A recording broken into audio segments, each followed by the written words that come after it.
एक निर्धन व्यक्ति था। वह नित्य भगवान विष्णु और लक्ष्मी की पूजा करता। एक बार दीपावली के दिन भगवती लक्ष्मी की श्रद्धा भक्ति से पूजा अर्चना की। कहते हैं उसकी आराधना से लक्ष्मी प्रसन्न हुई। वह उसके सामने प्रकट हुई और उसे एक अंगूठी भेंट देकर अदृश्य हो गई। अंगूठी सामान्य नहीं थी। उसे पहनकर जैसे ही अगले दिन उसने धन पाने की कामना की, उसके सामने धन का ढेर लग गया।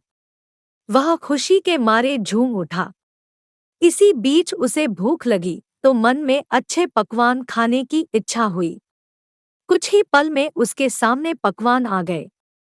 अंगूठी का चमत्कार मालूम पड़ते ही उसने अपने लिए आलीशान बंगला, नौकर चाकर आदि तमाम सुविधाएं प्राप्त कर ली। वह भगवती लक्ष्मी की कृपा से प्राप्त उस अंगूठी के कारण सुख से रहने लगा। अब उसे किसी प्रकार का कोई दुख, कष्ट या चिंता नहीं थी। नगर में उसका बहुत नाम हो गया। एक दिन उस नगर में जोरदार तूफान के साथ बारिश होने लगी।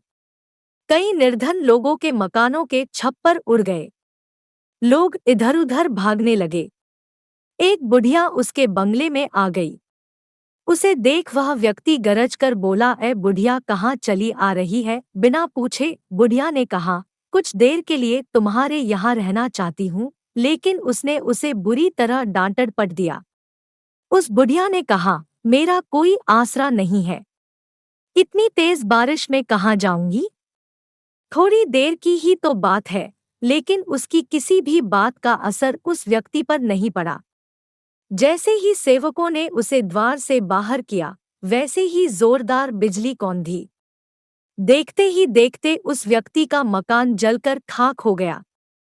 उसके हाथों की अंगूठी भी गायब हो गई। सारा वैभव पल भर में राख के ढेर में बदल गया।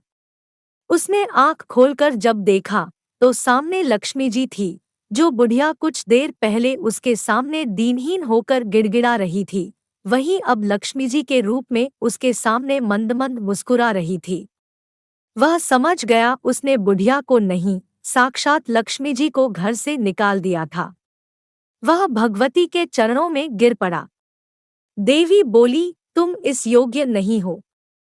जहाँ निर्धनों का सम्मान नहीं होता, मैं वहाँ निवास नहीं कर सकती।